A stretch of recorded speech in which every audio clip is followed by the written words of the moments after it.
तो hello guys और guys, आज की वीडियो में हम देखेंगे कार्टून्स गैरी एपिसोड। पर आज हम ये वाला एपिसोड देखेंगे एक, और उसके नीचे भी ये वाला देखेंगे। ये वाला नहीं देखेंगे, सेकंड वाला।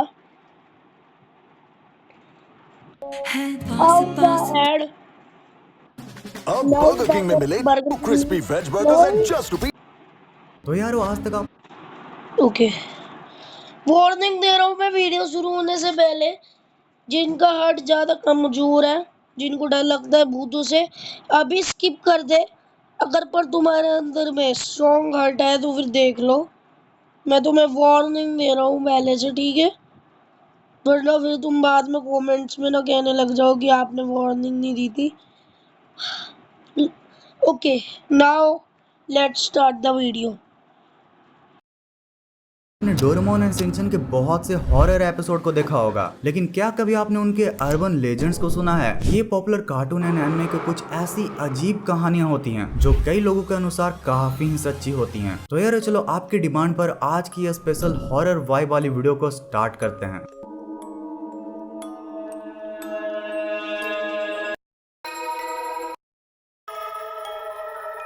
तो यार चलो हम लोग डोरेमोन के उस अर्बन लेजेंड से स्टार्ट करते हैं जो कि जापानीज कम्युनिटी में ये वाला गाना कॉपीराइटेड तो नहीं है ना?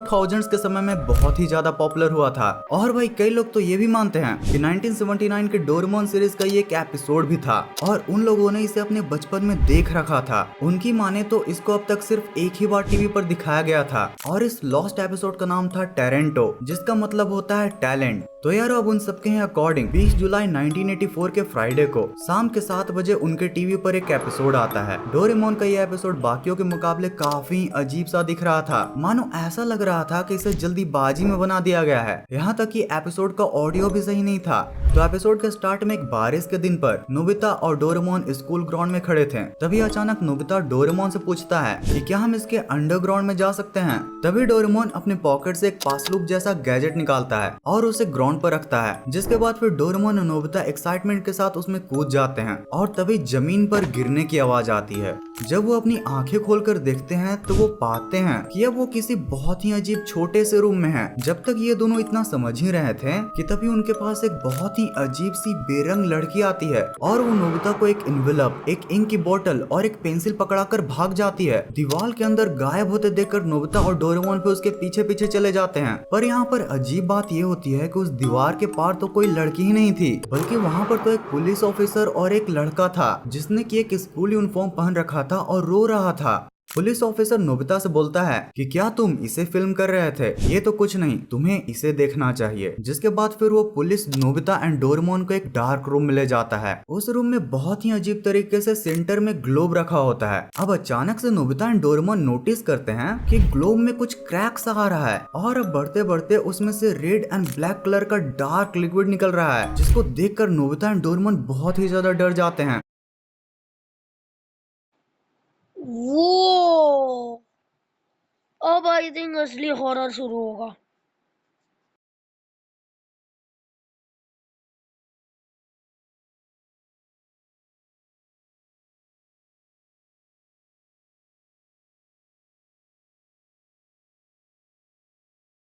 और यहीं पर अचानक एपिसोड खत्म हो जाता है। यह एपिसोड अपने odd visuals, dark theme and confusing plot line के लिए बहुत ही ज्यादा ट्रॉमेटाइजिंग था। बट इसे एक्सप्लेन करते हुए कई लोग ये भी कहते हैं कि ये बस कई लोगों की फॉल्स मेमोरी है। तो एक रात नोबिता जब सो रहा होता है तो अचानक से उसके घर के फोन की रिंग बजने लगती है। नोबिता जब कांपते हुए फोन को उठाता है और बोलता है मौसी मौसी, जिसके बाद फिर उसमें से ये आवाज आती है, मौसी मौसी। मौसी का फोन था क्या? आई थिंक जापान में हाय को मौसी मौसी करके बुलाते होंगे। जिसके बाद फिर नोबिता डरते हुए अपने कमरे में जाता है और सो जाता है। 2 दिनों बाद नोबिता घर पर बोर होते होते डोरेमोन से कहता है कि चलो डोरेमोन एनीवेयर डोर से कहीं घूम कर आते हैं। जिसके बाद फिर डोरेमोन एनीवेयर डोर को निकालकर जैसे ही उसमें अंदर जाता है वो दोनों ही बिल्कुल एक व्हाइट स्पेस में पहुंच जाते हैं। ये देखकर डोरेमोन बहुत ही ज्यादा डर जाता है और एनीवेयर डोर से वापस जाने की कोशिश करता है, पर यहाँ अब एनीवेयर डोर काम ही नहीं करता। डोरेमोन घबराते हुए अपने पॉकेट से गैजेट निकालता है, लेकिन तभी कुछ डिस्टॉर्शन जैसी चीजें आती हैं और पूरा का पूरा डार्क हो जाता है और दरवाजे के उस पार डोरेमोन नहीं होता। बस उसने जो गैजेट निकाला था वो जमीन पर पड़ा था। अब इतनी चीजें होने के बाद नोबिता यहाँ पर बहुत घबरा जाता है। जिसके बाद फिर से हमें 2 दिन पहले का वो कॉल दिखाया जाता है, जिसमें कॉल पर और कोई नहीं बल्कि नोबिता का ही फ्यूचर उसे वार्न कर रहा होता है कि एनीवेयर डोर को यूज मत करना। अब ऐसे ही एपिसोड एंड हो जाता है। अब यारो कई लोगों के लिए तो एपिसोड यहीं पर खत्म हो जाता है, लेकिन कई लोग ये भी बताते हैं कि इस एपिसोड में फिर बाद में फ्यूचर नोबिता आकर प्रेजेंट के नोबिता को बताता है कि उस दिन तुम्हारे एनीवेयर डोर यूज करने की वजह से हमारी टाइमलाइन काफी अलग हो गई थी और इसी वजह से ये सारी ही चीजें हुई। जिसके बाद फिर नोबिता को ये रियलाइज होता है कि वो anywhere door and time machine को जितना ही कम यूज करे उसके एंड उसकी फैमिली एंड फ्रेंड्स के लिए उतना ही अच्छा रहेगा। और शायद इसलिए आज भी नोबिता या तो बम्बू कॉप्टर या फिर पैदल ही स्कूल जाता है, ना कि एनीवेयर डोर से। तो यार अब हम बचपन से ही डोरेमोन एंड सिंचन को देखते आए हैं और हमने ये कई बार सोचा है कि काश अगर डोरेमोन और सिंचन एक साथ आते हैं, लाइक जैसे कभी कभी परमैन, निंजा हथौड़ी, डोरेमोन जैसे कैरेक्टर साथ में आते हैं तो क्या ही मजा आ जाता। बट गाइस कोलैब तो छोड़ो, कई अर्बन लेजेंड्स का ये मानना है कि 1990s के समय में सिंचन के क्रिएटर्स ने एक ऐसा एपिसोड बना दिया था जिसने इन दोनों एनिमे के रिलेशनशिप को और भी बिगाड़ कर रख दिया था। तो आपने भी कभी न कभी सिंचन का ये एपिसोड तो जरूर से ही देखा होगा, जिसमें सिंचन आ, आ, हाँ मैंने देखा है। डोरेमोन और नोबिता की कॉपी करता है। वो वो वो वो ना कॉपीराइट इशूज ना ना ना ना ना ना ना मेरे को लग रहा है कॉपीराइटेड है ये, कि कॉपीराइटेड सीन्स होते हैं।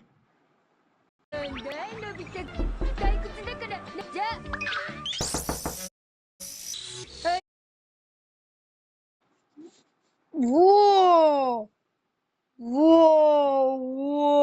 व्हाट द हेक वो छोड़ो।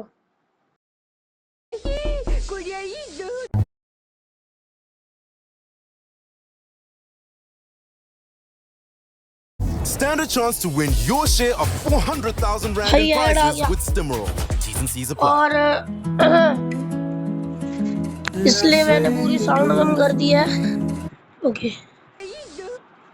अब गाइस ओके ओके अभी साउंड बढ़ा देते हैं।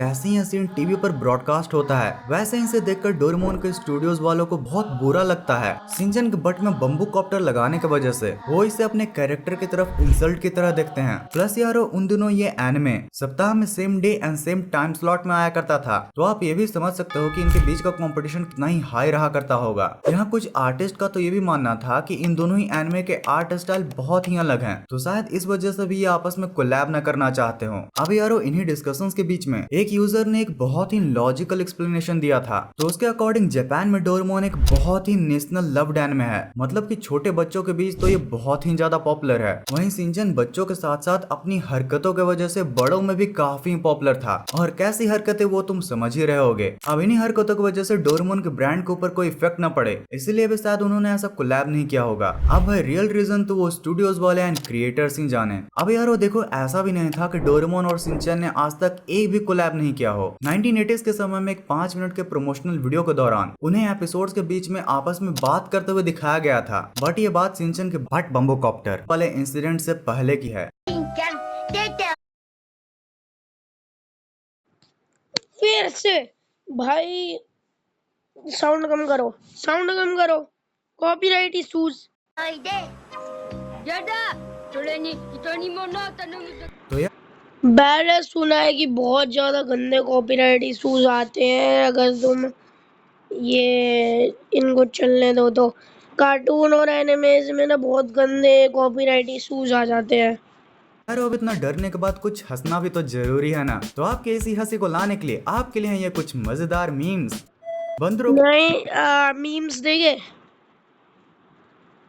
नहीं, ये हॉरर वीडियो का नहीं, हम तो ये हॉरर वीडियो देख रहे हैं ना, ये नहीं देखते हैं, ये देखते हैं। तो यार हमने बचपन में बहुत सारे थ्योरीज पढ़े हैं, लाइक नोबिता आलसी होने का नाटक कर रहा है, एक्चुअली में वो डोरेमोन एनिमे का सबसे स्मार्ट कैरेक्टर है। शिनचैन के ऊपर ही क्यों इतने सारे डार्क एपिसोड्स आते हैं और उसमें भी हर बार कजामा क्यों फंसता है। साथ में यार हम बेंटेन को कैसे भूल सकते हैं, चाहे वो एलियन एक्स के सबसे स्ट्रॉन्गेस्ट एलियन होने की मिथ हो या फिर इल्यूजन थ्योरी, जिसमें हमें पता चलता है कि कैसे सीजन 3 के बाद से बेन बस सारी चीजें अपने सपनों में देख रहा है। और इससे भी क्रेजी थ्योरी तो ये है कि बेन की गाड़ी का एक्चुअली में एक्सीडेंट हो गया है और ये सभी चीजें एक्चुअली में बेन का बस एक ड्रीम्स है जिसे वो जीना चाहता था। तो यार आपने अपने बचपन में कार्टून तो बहुत सारे देखे होंगे, लेकिन इन कार्टून के पीछे ऐसे डार्क थ्योरीज भी छिपी होती हैं जिन्हें जानकर तुम्हारा होश ही उड़ जाएगा। तो चलो जल्दी से अपने खाने पीने की व्यवस्था कर लो, क्योंकि इन डार्क थ्योरीज को जानने में बहुत मजा आने वाला है। तो यार बचपन में ही तुम लोगों ने कई बार सोचा होगा कि आखिरकार नोबिता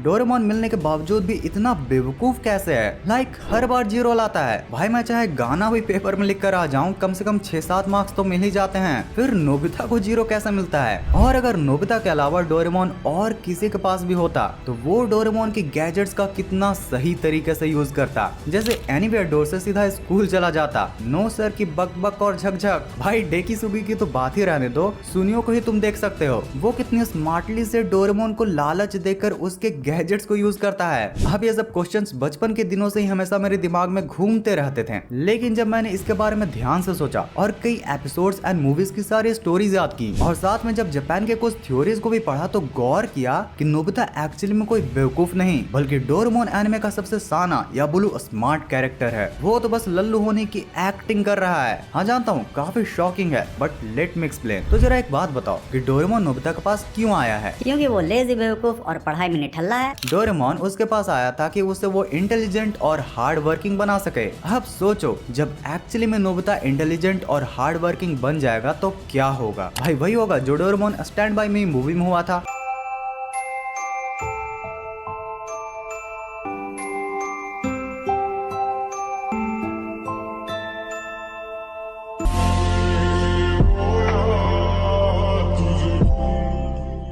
डोरेमोन उसे छोड़कर अपने 22nd सेंचुरी में वापस लौट जाएगा। अब अगर तुमने थोड़ा भी डोरेमोन देखा है तो तुम्हें पता होगा कि डोरेमोन के पूरी सीरीज में सबसे ज्यादा इमोशनल कैरेक्टर हमारा प्यारा नोबिता ही है। उसे अगर दो ऑप्शन मिले कि हमेशा जीरो लाते रहो वरना डोरेमोन तुम्हें छोड़कर चला जाएगा, तो वो हमेशा जीरो लाने के लिए रेडी होगा। इसलिए जब तक डोरेमोन और उसके फ्रेंड्स की लिटरली जान तक बात नहीं आती है, नोबिता अपने real improved intelligence and powers को किसी को नहीं दिखाता। और यही हमें बार बार मूवीज में देखने के लिए मिलता है। हर बार मूवीज में जब सब हार रहे होते हैं तब नोबिता अचानक से जिगा चैट का जीजा बनकर सारे विलन्स के नाक में दम कर देता है। अब तुम ही बताओ कि how is this even possible कि एक 0 नंबर लाने वाला बच्चा गैलेक्सी के सबसे खतरनाक विलन्स के लिए खलनायक बन जाता है। वेल तुम्हारा इस बारे में क्या ख्याल है मुझे कमेंट्स में जरूर बताना कि मेरे ही तरह क्या तुम इस थ्योरी को मानते हो या फिर नहीं, या फिर कुछ ऐसे भी पॉइंट्स है जो कि हमने मिस कर दिया। तो अब बात करते हैं शिनचैन की। यूं तो हमने बचपन में उसको कॉमेडी की वजह से देखना शुरू किया था, लेकिन अब आपने भी गौर किया होगा कि शिनचैन की बीते कुछ सालों में शिनचैन के काफी ज्यादा डार्क हॉरर एपिसोड्स आने लगे हैं।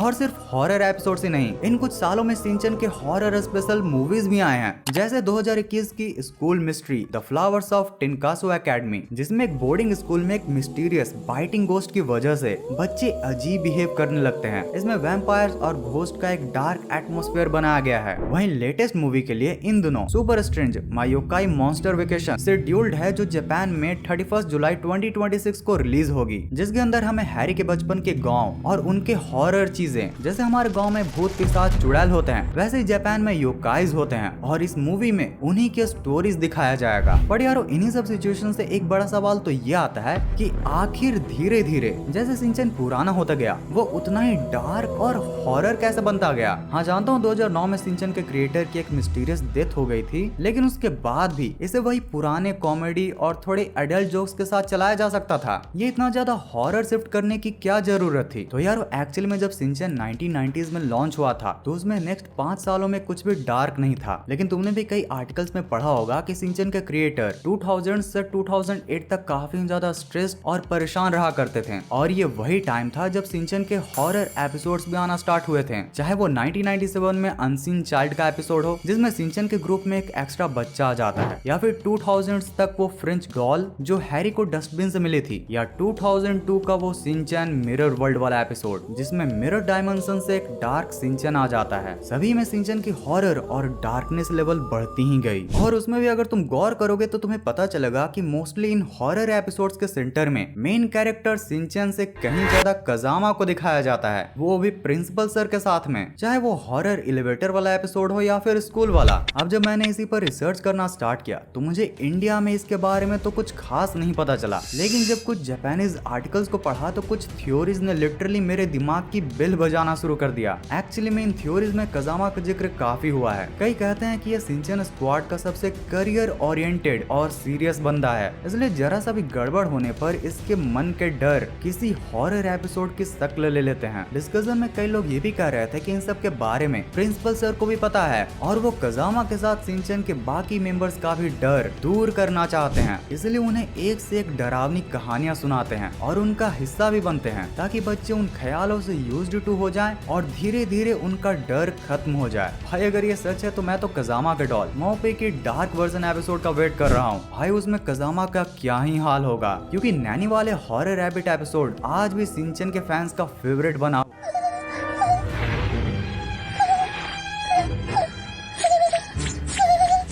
तो अब last but not the list हम बात करते हैं बेन 10 की। भाई बचपन में अगर मिस्टर इंडिया की घड़ी के बाद अगर किसी घड़ी ने मेरे 12 बजे चेहरे पर चमक लाई थी तो वो बेन 10 की वॉच थी। ये घड़ी अपने अंदर ना जाने कितने राज छुपा कर बैठी हुई है। लाइक अगर मैं तुमसे पूछूं कि तुम्हारा फेवरेट एलियन कौन सा है, वैसे कमेंट्स में भी बता सकते हो कि तुम्हारा फेवरेट एलियन कौन सा है, बट इसमें भी मोस्टली सभी का आंसर एलियन एक्स होगा, क्योंकि ऑब्वियसली वो सबसे ज्यादा पावरफुल एलियन है। लेकिन यार वो एक्चुअली ऐसा एलियन फोर्स के एपिसोड में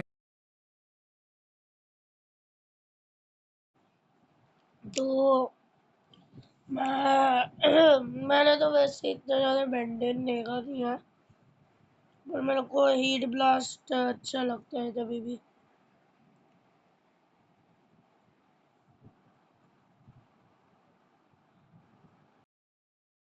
नेल्जियंस का जिक्र हुआ था। उन्होंने बताया था कि वो 26 डायमेंशन को समझते हैं। Celestial sapiens like alien x उनको सिर्फ कुछ डायमेंशन तक लिमिटेड दिखाया गया है। तो इस लॉजिक से नेल्जियंस पोटेंशियल एलियन एक्स से भी ज्यादा पावरफुल हैं, लेकिन वो ओमनिट्रिक्स का हिस्सा नहीं है। नेक्स्ट थ्योरी आती है सीजन 4 के पहले एपिसोड परफेक्ट डे से। वेल अगर तुम लोगों ने ये एपिसोड देखा होगा तो तुम्हें पता होगा कि इसमें कैसे बिन का एक पूरा दिन लाइक उसका परफेक्ट डे बन जाता है। उसमें उसके हिसाब से सारी चीजें हो रही होती हैं। ग्वेन एंड ग्रैंडपा बेन की सारी बातें मान रहे होते हैं। Even Ben pizza and play में भी जाता है और वहाँ लॉटरी के टिकट जीतता है। रास्ते में उसे स्पेस वॉर्स सुमो स्लैमर्स के 1 साल बाद आने वाले गेम का सीडी मिल जाता है। मतलब ये कुछ ऐसा है कि अभी तुम घर से निकलो और एक काला कौवा तुम्हारे सर पर GTA 6 की पेन ड्राइव देखकर मारे। ओवरऑल देखा जाए तो बेन की जिंदगी का वो सबसे बेहतरीन दिन बीत रहा होता है। इधर वो अपने वैन रस्ट बकेट के पास में आकर गेम भी खेलना शुरू करता है कि तभी वहाँ एक और ग्रैंडपा मैक्स और ग्वेन आते हैं, जिसके बाद पता चलता है कि ये सारी चीजें विल्गैक्स का किया धरा था। पर फिर बेन विल्गैक्स से फाइट करके उसे नल वॉइड में फेंक देता है, जिसके बाद वहाँ पर प्रेजेंट लेफ्टिनेंट स्टीव कहता है कि इन दो बहरूपियों ग्रैंडपा और ग्वेन को भी नल वॉइड में भेज दो। लेकिन तभी ग्वेन कहती है कि मुझे पहले ही पता था ये बुद्धू हमें भी नल वॉइड में फेंक देगा। इसने ये जरा सा भी गौर नहीं किया कि विल्गैक्स नल वॉइड में जाने से पहले इसकी ओमनिट्रिक्स छीनने की कोशिश करेगा। जिसके बाद हमारे बेन के दिमाग की बत्ती जलती है और रिवील होता है और पता चलता है कि ये परफेक्ट डे एक्चुअली में बेन का एक इल्यूजन है जिसे फॉरएवर नाइट्स ने रचा होता है। लेकिन तब तक काफी देर हो चुकी थी, क्योंकि फॉरएवर नाइट्स उन तीनों को ही पकड़कर बेन के सबसे बुरे ड्रीम यानी कि स्कूल लाइफ में भेज देते हैं ताकि वो वहीं उलझा रहे और इधर इनॉक बेन की कलाई से उसकी वॉच निकाल सके। पर हर बार की तरह ग्रैंडपा को इन सब के बारे में पता होता है और वो बेन के ड्रीम के अंदर ही उसे बाहर निकालने का रास्ता ढूंढ लेते हैं, जो कि एक्चुअली में बेन का लॉकर ही होता है। लेकिन वहाँ फिर से इनॉक अपने साथियों के साथ आ जाता है और उन तीनों को ही पकड़ लेता है। बेचारा बेन कुछ कर भी नहीं सकता था क्योंकि उसका वॉच हर बार डिस्चार्ज हो रहा था। लेकिन जब मैटर आउट ऑफ कंट्रोल हो जाता है तभी बेन को गुस्से में याद आता है कि अगर ये सारी ड्रीम उसके दिमाग में चल रही हैं तो इस ड्रीम में भी वही होगा जो कि वो चाहेगा। जिसके बाद बेन खुद को ग्रैंडपा एंड ग्वेन के साथ अल्ट्रा वर्जन में चेंज हो जाता है और इनॉक को उसी के ड्रीम में कैद करके बाहर निकल आता है। जिसके बाद हो जाती है हैप्पी एंडिंग। पर गया सच में अगर तुमने ये एपिसोड ध्यान से देखा होगा तो तुम्हें पता चल गया होगा कि इनॉक और फॉरएवर और नाइट्स मैनिपुलेशन और इल्यूजन में कितने माहिर होते हैं, लेकिन वो लास्ट में बस बेन के गुस्सा और दिमाग की शक्ति से हार जाते हैं। कई फैंस का ये कहना है कि एक्चुअली में बेन सीजन 4 का स्टार्टिंग से ही जो भी चीजें देख रहा है वो उसका बस इल्यूजन वाला सपना है। एक्चुअली में इनोक अपने मेन पावर्स का यूज करके बेन से उसका वॉच ले लेता है और उसे बस एक लंबे सपने में छोड़ देता है। वेल यारो, तुम्हें इस बारे में क्या लगता है? कौन सी थ्योरी तुम्हें सबसे ज्यादा डार्क लगी? कमेंट्स में जरूर बताना। और अगर तुम्हारे दिमाग में भी इन थ्योरीज के रिलेटेड कुछ पॉइंट्स हो तो वो भी बताना मत भूलना। अगर तुम्हें कार्टून्स के बारे में और भी डार्क और हॉरर चीजों को देखना हो तो तुम्हारे लिए ये 2 स्पेशल वीडियोस। तो यार आज हम डोरेमोन और शिनचैन के 3 हॉरर एपिसोड्स को देखने वाले हैं, जहां पहले एपिसोड में ये ब्लैक फिगर वाली मिस्ट्री है, वहीं पर सेकंड एपिसोड शिनचैन और आईने का एक ऐसा एपिसोड है जिसको आज तक इंडिया में कभी दिखाया ही नहीं गया है। जिसके बाद फिर एट लास्टली हम डोरेमोन के एक ऐसे एपिसोड से एंड करेंगे जो कि जितना ज्यादा पुराना है उतना ज्यादा डरावना भी। तो यार इस वीडियो का स्टार्ट चलो हम शिनचैन के एक बहुत ही नए विचित्र एपिसोड से करते हैं। ये शिनचैन का सीजन 33 का एपिसोड नंबर 35 है, जिसको हाल ही में 3 महीने पहले सिर्फ जापान में ही रिलीज किया गया था। इस एपिसोड में जब एक बच्चा अपने मॉम एंड डैड की ड्राइंग कर रहा होता है, तभी उसकी मॉम नोटिस करती हैं कि वो उन दोनों के साथ किसी ब्लैक फिगर का भी ड्राइंग बना रहा है। अब जब उसकी मॉम इस बारे में उससे पूछती हैं, तो वो लड़का बताता है कि हाँ, ये ब्लैक फिगर तो आप दोनों के पीछे हमेशा से ही रहता है। फिर जब उसकी मॉम पूछती है कि क्या वो अभी भी मेरे पीछे है, तो वो लड़का कहता है कि नहीं, अभी तो वो मेरे बगल में बैठकर मेरी ड्राइंग देख रहा है। जिसके बाद उसकी मॉम काफी ज्यादा डर जाती हैं। अब इधर दिखाया जाता है कि इन सारी चीजों को शिनचैन अपनी टीवी पर देख रहा होता है कि तभी उसकी भी मॉम आती है और उसे वॉशरूम को साफ करने के लिए कहती हैं। शिनचैन ऐसा करना तो नहीं चाहता था, बट मॉम के गुस्से की वजह से वो जब वॉशरूम जाकर गेट को खोलता है तो पूरी तरह डर जाता है। वहाँ पर एक बहुत ही अजीब ब्लैक फिगर था। शिनचैन जल्दीबाजी में बाहर से गेट बंद करता है। शिनचैन ऐसा करना तो नहीं चाहता था, बट मॉम के गुस्से की वजह से वो जब वॉशरूम जाकर गेट को खोलता है तो पूरी तरह डर जाता है। वहाँ पर एक बहुत ही अजीब ब्लैक फिगर था। शिनचैन ऐसा करना तो नहीं चाहता था, बट मॉम के गुस्से की वजह से वो जब वॉशरूम जाकर गेट को खोलता है तो पूरी तरह डर जाता है। वहाँ पर एक बहुत ही अजीब ब्लैक फिगर।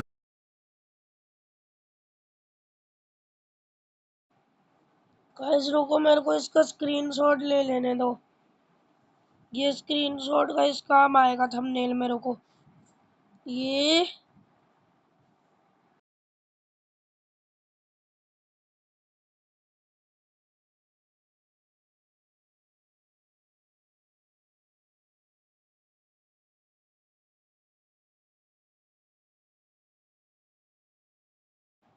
गाइस मैंने स्क्रीनशॉट ले लिया है।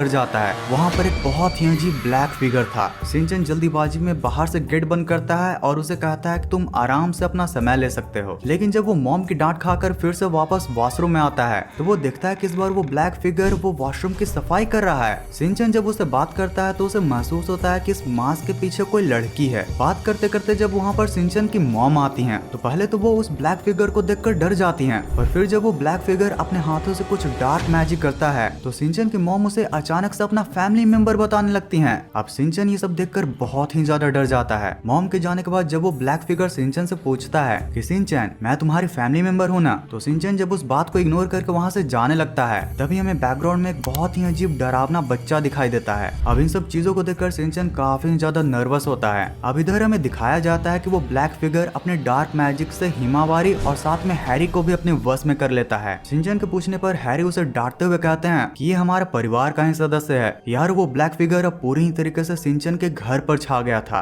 शिनचैन को छोड़कर उसे सभी अपना फैमिली मेंबर मान रहे थे। इसलिए जब शिनचैन के सारे फैमिली मेंबर एक साथ डिनर कर रहे होते हैं तो शिनचैन से रहा नहीं जाता और वो सबको कहता है कि मैं इस पर्सन से हेट तो नहीं करता हूँ, लेकिन अचानक से कोई भी आकर हमारा फैमिली मेंबर कैसे बन सकता है। अब इन बातों को सुनकर जब वो फैमिली मेंबर वहाँ से चला जाता है तो अचानक से शिनचैन के मॉम एंड डैड शिनचैन पर बहुत ही ज्यादा गुस्सा करने लगते हैं। उसे कहते हैं कि तुम्हारी हिम्मत कैसे हुई हमारे फैमिली मेंबर से ऐसे बात करने की।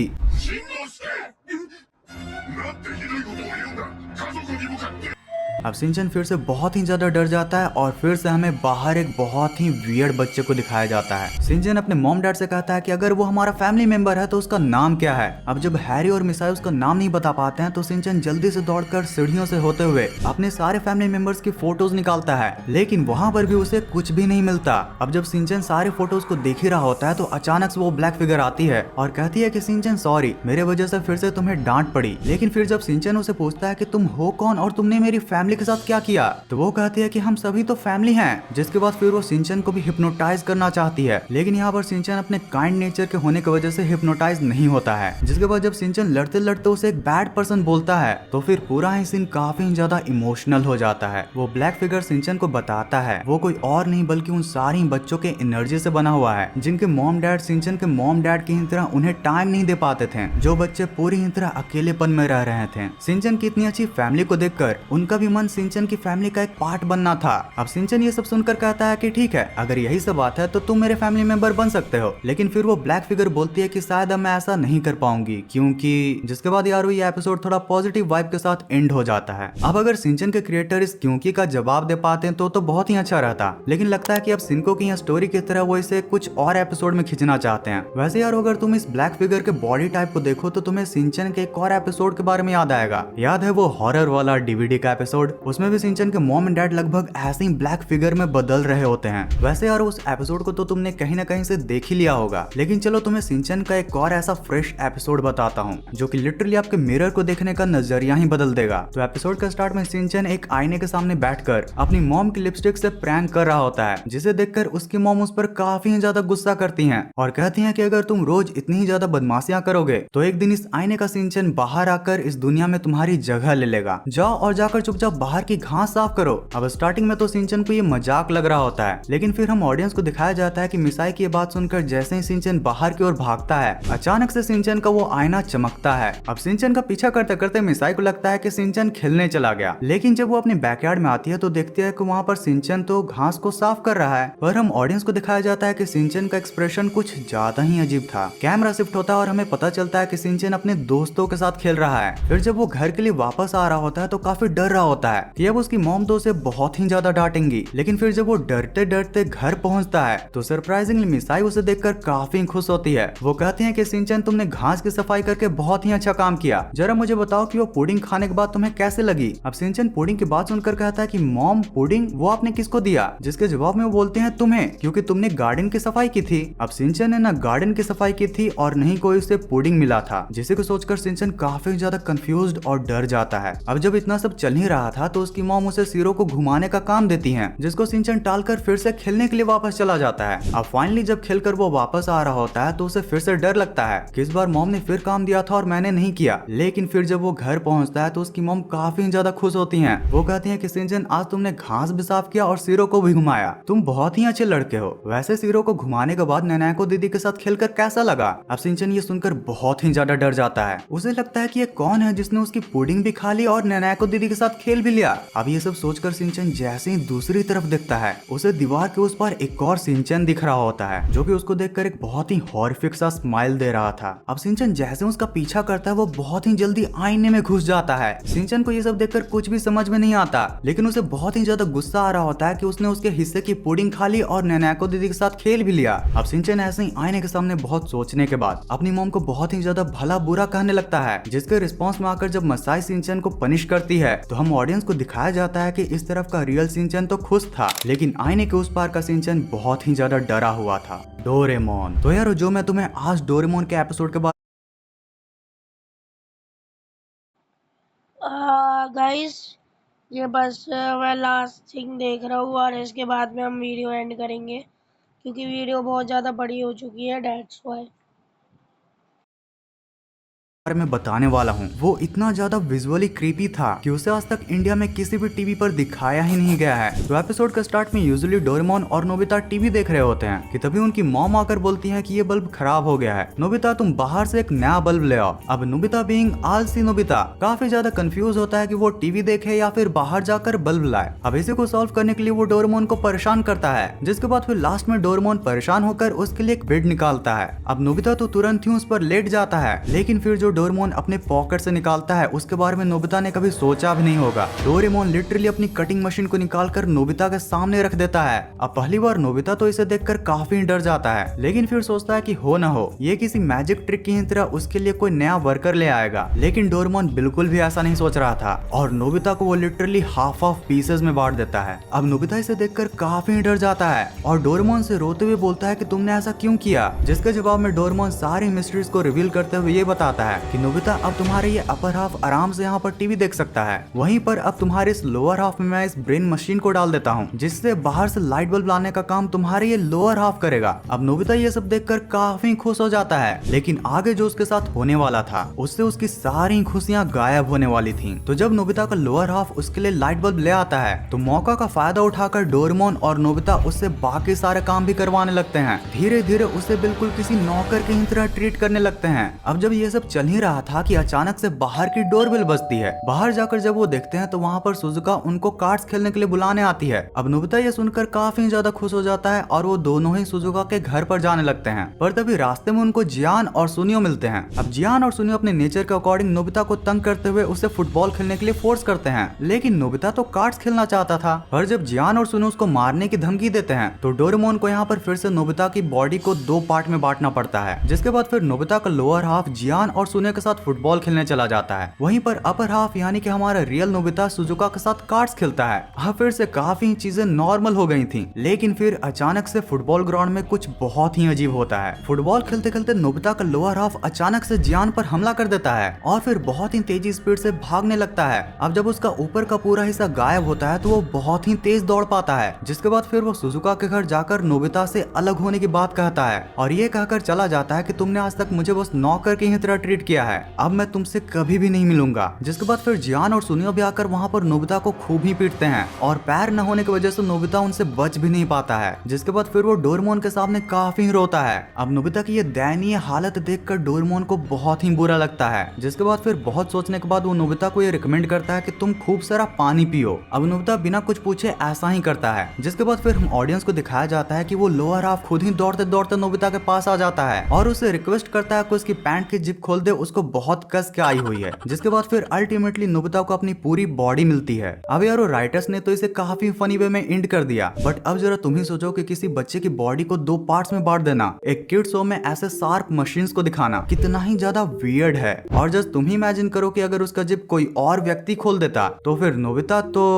यार ऐसे ऐसे फ्रेश एपिसोड्स को ढूंढना बहुत ही मुश्किल का काम होता है। तो अगर तुम्हें ये वीडियो जरा सा भी पसंद आई हो तो इस वीडियो को लाइक करके चैनल को सब्सक्राइब जरूर से कर लेना। और यारो तुम अपने लाइफ में कब सबसे ज्यादा डरे थे ये भी कमेंट करके बताना।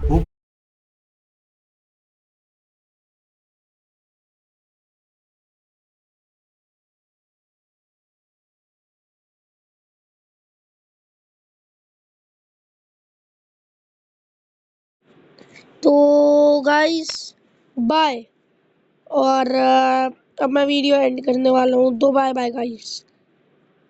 अब मैं जा रहा हूँ वीडियो को पोस्ट। ओह ना, लास्ट में मैंने ये दिखा दिया। ओह ना ना ना ना, बाहर में आओ, बाहर में आओ, बाहर में आओ।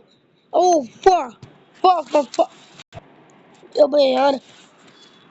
हाँ तो गाइस बाय।